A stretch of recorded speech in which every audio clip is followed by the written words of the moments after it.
ഇതുവരെയുള്ള എല്ലാ കാര്യങ്ങളും ഒരുമിച്ചായിരുന്നില്ലേ? അപ്പം ഇതും അങ്ങനെ തന്നെ ആവട്ടെ എന്നൊരു തോന്നൽ. ഗീതയോട് ചോദിച്ചപ്പോൾ പുള്ളിക്കാരിക്ക് എതിരഭിപ്രായമൊന്നുമില്ല. മോൾക്ക് എന്താ അഭിപ്രായം? എന്നോട് ചോദിക്കുന്നതിന് മുൻപ് ഇക്കാര്യം അപ്പുവിനോടല്ല അങ്കിൾ സംസാരിക്കേണ്ടത്.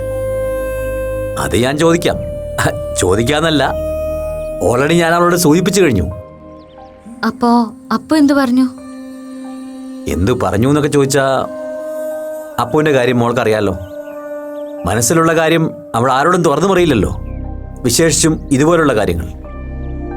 അതുകൊണ്ടാ മോളോട് ഞാൻ ഇതേപ്പറ്റി സംസാരിക്കാന്ന് വെച്ചത്. മാളുവിനോടാവുമ്പോൾ എനിക്ക് കുറച്ചുകൂടി ഓപ്പണായിട്ട് സംസാരിക്കാമല്ലോ. അങ്കിള് ചോദിച്ചോളൂ. അപ്പുവിന് ആരോടെങ്കിലും ഒരു അടുപ്പം തോന്നിയിട്ടുള്ളതായി മോൾക്കറിയാമോ?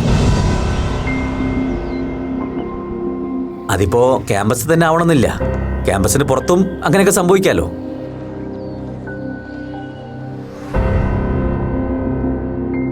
അങ്കിളിൽ നിന്ന് ഇത്ര സ്ട്രെയിറ്റ് ആയിട്ടൊരു ചോദ്യം മകൾ പ്രതീക്ഷിച്ചില്ല അല്ലേ? അങ്കിൾ അത് മോള് പരിഭ്രമിക്കണ്ട. ഞാൻ പറഞ്ഞല്ലോ, കാര്യം ഞാനും അപ്പും ഫ്രണ്ട്സിനെ പോലെയാണെന്ന് മാളുവിന് അറിയാലോ. ആ ധൈര്യത്തിൽ അവളോട് ഞാൻ ഈ കാര്യം ഒന്ന് ഹെഡ് ചെയ്ത് നോക്കി. പക്ഷെ ഉണ്ടെന്നോ ഇല്ലെന്നോ വ്യക്തമായൊരു സൂചന തരാതെ അവൾ വിദഗ്ധമായി ഒഴിഞ്ഞു മാറി. എന്നാ പിന്നെ അതൊന്നും അറിഞ്ഞിട്ട് തന്നെ കാര്യമെന്ന് ഞാനും വിചാരിച്ചു. അതാ അങ്കിള് ധൈര്യപൂർവ്വം മോളെടുത്തേക്ക് വന്നത്. ദേ, ഈ കാര്യത്തിൽ മോൾ അങ്കിളുടെ കൂടെ നിൽക്കണം. അവൾ ഇങ്ങോട്ട് പറയുന്നതിന് മുമ്പ് ഇതല്ലേ നിന്റെ മനസ്സിലെന്ന് ചോദിച്ച് അവളെ എനിക്കൊന്ന് ഞെട്ടിക്കണം. അതിന് അങ്കിളിനെ മോള് സഹായിച്ചേ പറ്റൂ. എന്തു പറയുന്നു?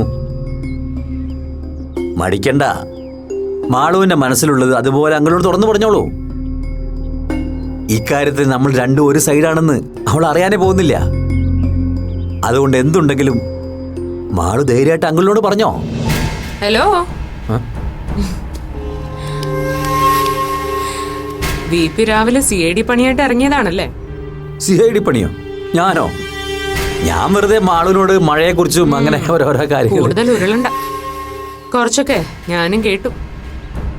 രാവിലെ എന്നെ ചലഞ്ച് ചെയ്തപ്പോഴേ എനിക്ക് തോന്നി നേരെ ഇവളെ ക്വസ്റ്റ്യൻ ചെയ്യാനാവും ഉദ്ദേശമെന്ന്. അതാ ഞാനും പുറകെ പോന്നെ. അതെ, എന്റെ മനസ്സിൽ എന്താണെന്ന് അച്ഛൻ അറിയണം, അത്രയല്ലേ ഉള്ളൂ. അതിന് ഇവളെ ബുദ്ധിമുട്ടിക്കണ്ട.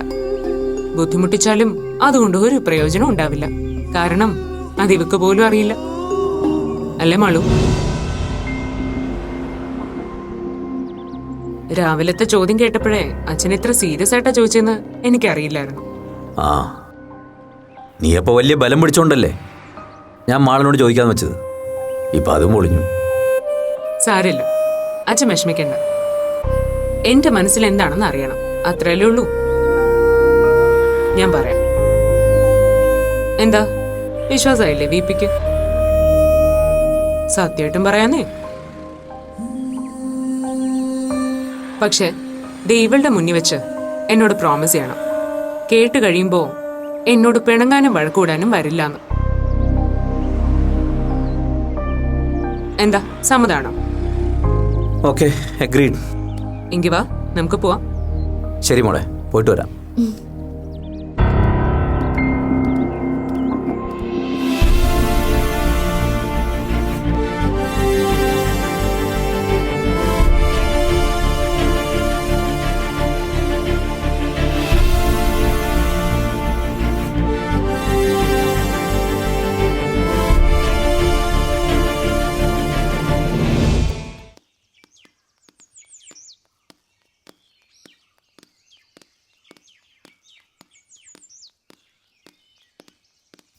നിക്ക് അകത്തുകാരി പറയാനുള്ള കാര്യമല്ല, നമുക്കിവിടെ നിന്ന് സംസാരിക്കാം. അമ്മ കേട്ട പിന്നെ എല്ലാം കുഴയും. ഓക്കെ, പറയൂ. പറയാം, മനസ്സിനൊന്ന് തയ്യാറാക്കട്ടെ. വെയിറ്റ്. ഈ സ്റ്റാർട്ടിംഗ് ട്രബിള് നിനക്ക് പതിവുള്ളല്ലോ, എന്താ ഒരു കൺഫ്യൂഷൻ? അത് ഇതുവരെ ആരോടും പറയാത്തൊരു കാര്യം അച്ഛനോട് തുറന്നു പറയുന്നതിന്റെ ഒരു ചമ്മലുണ്ട്. അതിന്റെ ആവശ്യമില്ല അപ്പോ. നിനക്ക് എന്തും എന്നോട് തുറന്നു പറയാലോ. പറ, എന്താ നിന്റെ മനസ്സിൽ? അച്ഛന് നമ്മുടെ അരുൺ ഭാസ്കറിനെ കുറിച്ച് എന്താ അഭിപ്രായം? അതെ, മാളുവിനോട് പറഞ്ഞ പോലെ ഒരുമാതിരി സുഖിപ്പിക്കൽ ലൈനിലുള്ള കമന്റ് അല്ല എനിക്ക് കേൾക്കേണ്ടത്. അയാളെ കണ്ടപ്പോ സംസാരിച്ചപ്പോ അച്ഛന് തോന്നിയ ജെനുവിൻ അഭിപ്രായം വേണം പറയാൻ. മാളുവിന്റെ കാര്യത്തിൽ എനിക്കങ്ങനെ കള്ളം പറയേണ്ട കാര്യമില്ലല്ലോ. അരുണുമായി സംസാരിച്ചപ്പോ ആളൊരു ജെനുവിൻ പേഴ്സണാലിറ്റി ആണെന്നാണ് എനിക്ക് തോന്നിയത്. ആളൊരു ജെന്റിൽമാൻ ആയതുകൊണ്ടാണല്ലോ തൻ്റെ ഇഷ്ടം വീട്ടുകാരോട് തുറന്നു പറഞ്ഞ് നേരായ രീതിയിലൊരു പ്രപ്പോസലിന് തയ്യാറായത്. അല്ല, നീ എന്താ അരുണിനെ കുറിച്ച് ഇപ്പൊ ചോദിച്ചത്? ഏയ് ഒന്നുമില്ല. ഏയ് എന്തോ നിന്റെ ഉള്ളിലുണ്ട്, പറയടാ. അരുണിനെ ജഡ്ജ് ചെയ്യുന്നതിൽ സാക്ഷാൽ വിജയ് പണിക്കറും പരാജയപ്പെട്ടിരിക്കുന്നു. അപ്പൊ ഞാൻ വിചാരിച്ചതിലും കണ്ണിങ് ആണ് നമ്മുടെ പാക്കർ. അപ്പോ എന്താ കാര്യം വെച്ചാൽ തെളിച്ചു പറ. നിന്റെ നോട്ടത്തിൽ അരുൺ ജെനുവിനായിട്ട് തോന്നുന്നില്ലേ? ജനുവിൻ അല്ലെന്ന് മാത്രമല്ല, ആള് നല്ല ഒന്നാം തരം ഫേക്കാണ്. ജനുവിനായിരുന്നെങ്കിൽ അച്ഛൻ പറഞ്ഞതുപോലെ അവൻ പ്രപ്പോസലുമായി വരേണ്ടത് മാളുവിന്റെ വീട്ടിലേക്കായിരുന്നില്ല, നമ്മുടെ വീട്ടിലേക്കായിരുന്നു. What you mean? നമ്മുടെ വീട്ടിലേക്കോ? ഇനിയിപ്പോ ഞാനിതൊക്കെ തുറന്നു പറയുന്നത് ശരിയാണോന്ന് എനിക്കറിയില്ല. എന്നാലും അച്ഛനോടായതുകൊണ്ട് പറയാം. സീനിയർ ബാച്ചിലെ ഒരാൾ എന്നെയും മാളുവിനെയും രഹസ്യമായി ശ്രദ്ധിക്കുന്നുണ്ടെന്ന് മാളുവിനേക്കാൾ മുന്നേ മനസ്സിലാക്കിയത് ഞാനായിരുന്നു. പ്രായത്തിന് ചേരാത്തൊരു രൂപവും ഭാവമായിരുന്നു അയാൾക്ക്. എന്താ പറയാ, ചുരുണ്ട മുടിയും കുറ്റിത്താടിയും നിരാശ നിറഞ്ഞ നോട്ടവും, അങ്ങനെ ആകെ മൊത്തം ഒരു ദേവദാസ് ലൈനിലുള്ള ഒരാൾ. ആദ്യമൊക്കെ അയാളെ കാണുന്നത് ഒരു കൗതുകം മാത്രമായിരുന്നു. പിന്നീട് മനസ്സിൽ അയാളോട് എനിക്കൊരു ഇഷ്ടം തോന്നി തുടങ്ങി.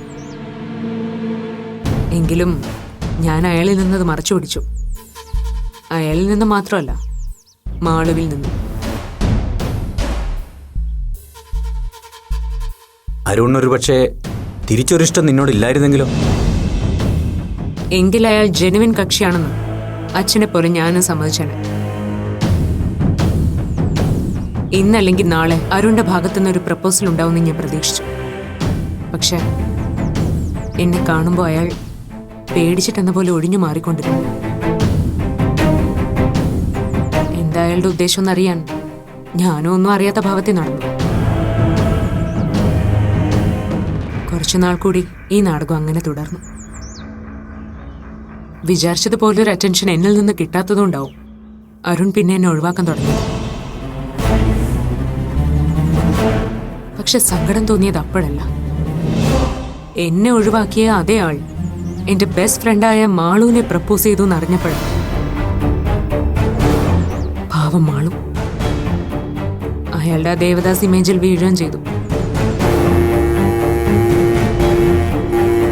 നീ ഇതൊന്നും മാളുവിനോട് പറഞ്ഞില്ലേ? അവളുടെ മനസ്സറിയാവുന്നതുകൊണ്ട് നേരിട്ട് പറയാൻ തോന്നിയില്ല. എങ്കിലും കഴിയുന്ന പോലെ ചില സൂചനകൾ കൊടുത്തു.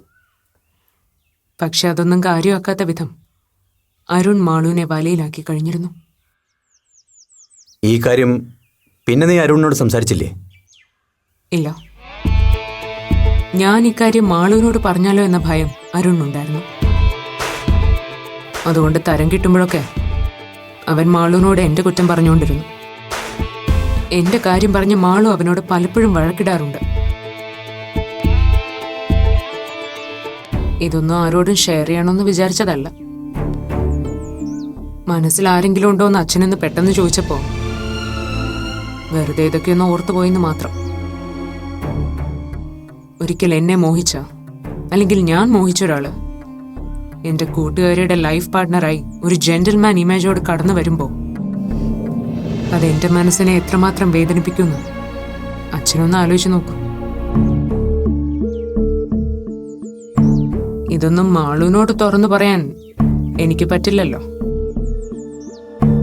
അച്ഛാ, അരുണിനെ പോലെ ഒരു ഫ്രോഡിന്റെ ഒപ്പമുള്ള ജീവിതം മാളുവിന്റെ ലൈഫ് നശിപ്പിക്കും എന്നുള്ള കാര്യം ഉറപ്പാ. ഉടനെ എന്തെങ്കിലും ചെയ്തില്ലെങ്കിൽ മാളുവും